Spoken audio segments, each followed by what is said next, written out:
Hello everyone, thanks for looking in on my video. Oh, I've had a terrible cough and cold and been bunged up and but I'm getting over it now. But thanks for looking in. I hope you're well. I hope you haven't had this bug that's been going around. Um, and yeah, thanks for looking in. So today I want to talk about general topics really, but I kind of think in this world, I would love it if we could show a bit more care and understanding towards each other instead of just looking out for ourselves. And you kind of see this on the UK roads now. You see very, very aggressive driving, people with cars going along going, get out of my way, what are you doing, hurry up, get out of my way, kind of bullying you. And some of these cars are really expensive, and you kind of think, yeah, these people rather spend money on themselves than helping out other people. And all these flags going up everywhere. I mean, it's kind of saying, we don't want foreigners coming into our country. I kind of get the feeling. And the government's kind of responding, and they're talking about people having to have A-level English to come into this country, which is, I mean, not even I've got A-level English, So it's amazing, isn't it? Perhaps they'll kick me out. But in my area, quite interestingly, there's quite a lot of these broken road signs that people have crashed into, given this very aggressive driving that's going on. And somebody started putting these little pirate flags up on these broken road signs and poles that have been knocked at roundabouts and things like that. And I guess whoever's doing it is kind of saying, drive more safely, but maybe they're saying they don't agree with these English flags, and it's a sort of humorous response. But let me know what you think. I know there's a lot of passion and feeling that we need to stop the boats and things like that. But to me, yes, and my view is that for many years, immigration hasn't been dealt with particularly well. But I also feel that as a nation, we should be leaders in trying to promote peace and calmness in the world rather than war. And I actually think that a lot of the poverty and war in different parts of the world has put pressure on Europe and pressure on people to come here. But yes, okay, get stricter, process people more quickly. Perhaps instead of putting them in hotels, perhaps have them in, army camp type places. But at the bottom of it all, I feel as human beings, we have a duty of care towards each other. And I'm not particularly religious at all, but it's a fundamental thing. And I think we forget actually how other countries have helped us.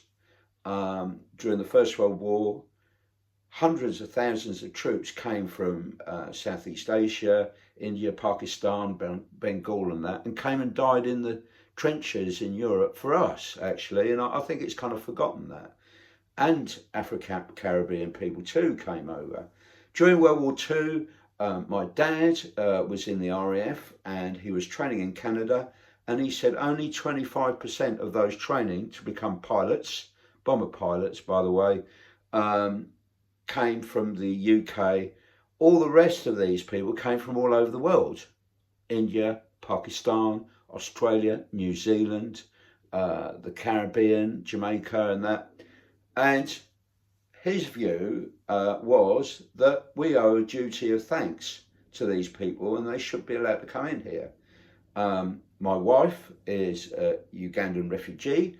She Asian woman from Uganda who was kicked out by Idi Amin. Uganda used to be a British colony, and why these people from Southeast India, Asia were there in Uganda was they were taken by, when slavery stopped, the British looked for very cheap labour, and they recruited a lot of people from the Punjab area of India to come and build the railway in Africa. And there was massive fatalities, conditions were exceptionally poor, and I think something like 4 or 5 Asian people died per mile of this railway built. And I think, the way Britain has behaved over the years, we're now responsible, for quite a lot of things. So these Asian people in Uganda, when they finished the railway, they said, well, we're not taking it back to the Punjab. You got to stay here, So they built up a successful community in Uganda, and to cut a long story short, in 1972, they were all kicked out of Uganda, all the Asian people. And some of them came here to the United Kingdom, and some people, and they had UK passports, having been a British Commonwealth colony. They came here to the UK. Not everybody made them welcome at all. Some did, some made an effort and felt sorry for them, but quite a few people, started going, oh, we don't like. And I actually feel that a lot of these people putting up these flags are actually anti-Asian, and their rhetoric often is quite racist. So for me, that's quite sad. When I was at school, we actually learned to look out for other people in our community, and it was after school sessions. I joined a club when I was about 13, where we used to go and visit the elderly in our local community. At that time, it just shows how old I am now, but they were First World War widows, and we actually went and chatted to them. And initially, my motives were a bit naughty in that I wanted to be able to have crafty cigarettes and a bit of alcohol, illicit alcohol. But actually, I got more interested in the elderly. That the cigarettes and the alcohol became secondary motivation. I became really passionate about this caring for the elderly, and I found them fascinating and really interesting. It was like real life history. They were talking to me. Most of them were First World War widows, like I was saying. We used to go and do their shopping, and I got so enthusiastic. I used to visit about 2 or 3 of these elderly ladies per week. In my own time after school. And on Saturday mornings, our club used to go up to a hospital where there were children with quite severe learning disabilities, and we used to play music with them and football. And for me, it was a real learning that, we should look out for each other. And I remember on Poppy Day, the school used to get us going door knocking and collecting money for the British Legion and giving out poppies.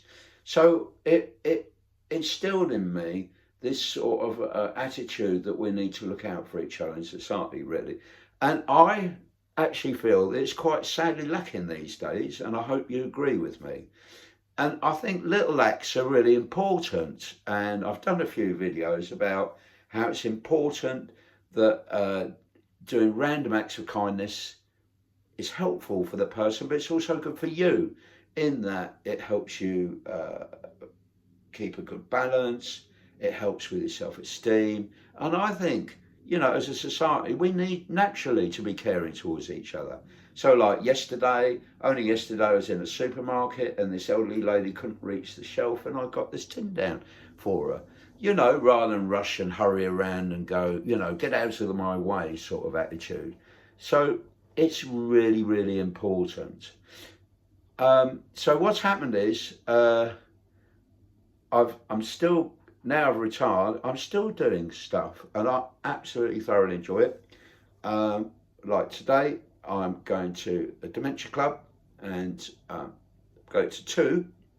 I'm going 1 in the morning and 1 in the afternoon, and I do reminiscence stuff with them. I show them little clips of adverts, and I'll say, what makes your hands as soft as your face? And they say fairy liquid, and then we sing fun songs. And it's really enjoyable for these people with dementia, and I actually get a lot out of it as well, and I thoroughly enjoy it. Once a month I go up to this hospital where this chap about my age, full of dementia, no longer speaks, but boy can he sing, and we have fun singing together all the songs that were hits during our teenage years, and I love it. And it's such a beautiful thing to keep him going, to keep those parts of his brain going. A lot of people would have written him off, but you know, his wife hasn't, and things like that. The other thing I do is I work with adults with learning disabilities, and they're a lovely community. And for example, this one with learning disabilities, his mum can't drive, having had an operation, and I'm driving him to club meetings and taking him home and things like that. And for me, it's natural. It's natural, and but I think I like to see more people doing this sort of thing, and I don't want praise for it. I'm just happy to do it, and it makes my life quite enjoyable. Actually, he loves, for example, this lad I've been giving lifts to. He loves playing music quite loud in my car, something that I don't really do, but actually I'm beginning to appreciate some of the music of today that I don't know, and I'm beginning to familiarise. So the other thing I do with these adults with learning disability, I go on outings with them. I go to theatre or restaurants, but also at club nights I do like karaoke type sessions with them and things like that, and it's good for their self-esteem. And they're very, as a community, we're really supportive to each other, and you don't really get somebody in this community bitching about somebody else. They're kinder, and quite a lot of them form relationships, their boyfriend and girlfriend, which I think is very sweet. So partly through me going to meetings and things like that, somebody started chatting to me about problems, issues they were having, and with their child, and their family court proceedings and things like that. And I kind of gave ad hoc advice. I'm experienced in the courts, the criminal courts, but I haven't got a lot of experience at all with family court matters. But I kind of said common sense things. I said to this bloke, look, you know, the importance of your child is paramount above, you know, the care and consideration, and the desires of your child are really important, and that, you know, their welfare is the most important thing here, rather than mum or dad's, really. So that's point one. And I kind of said, don't get caught up in one of these terrible warfare situations where allegations are made and things like that. And unfortunately, you know, there's no legal aid available, and there's going to be a family court hearing, and he asked me to go along with him, and I've agreed, and we kind of listed all the main points that he wants to make, and his kind of views of how the child feels, and that's really important. And I'm going to be a Mc Kenzie friend for the first time in my life. And I'm kind of honoured, so I'm going to research it. But if anybody's got any tips, do let me know. But I think I don't want to give names or too much detail about this case at all, because it's kind of private, really. But what's sad to me is that I've heard in the media a couple of issues about family court not really operating up to standard. I've heard that there's been a whistleblower saying that a lot of cases have gone missing due to IT problems. I've also, recently, I'm going to talk more in another YouTube about a recent report that kind of expresses concern that that there's been insufficient care over issues of violence and domestic violence, and issues of safety, particularly for the child, and that is a bit worrying. So the process, there's going to be a family court hearing towards the end of the month, and I'll keep you updated if you're interested. But something that worries me is that there have been false allegations, or it would appear that false allegations have been made. The police have been drawn in, and to relatively minor matters, and they haven't been truthful. There've been distortions, this and that happened, when they haven't necessarily been true. And I feel sorry. And at an early stage, the gentleman who I'm helping tried to get the assistance of social services, somebody independent, but they said they wouldn't get involved. at this stage, and that I found really disappointing because he really needed support and help from an independent agency rather than the police coming in with heavy boots on. And again, they spoke to the child individually and so on. The child's amazing, actually, and out of all the parties, I think has been quite assertive and appropriately assertive out of anybody involved in this case, and absolutely determined to have his wishes, and I credit to him. But interestingly, the first session of the Family Court are just going to have the two different parties, my chap and his ex-wife arguing in court, and I don't think the views of the child at this stage have been elicited, which I find peculiar. I find it really sad that there have been so many legal aid cuts over the years, and I think that this has caused problems in the courts as well, not only in family courts but also in the criminal courts. And sometimes these cuts that have happened have made worse things. Anyway, I hope this new venture out into the family court is going to be of interest. Do write in with your views about all the things I've been talking about.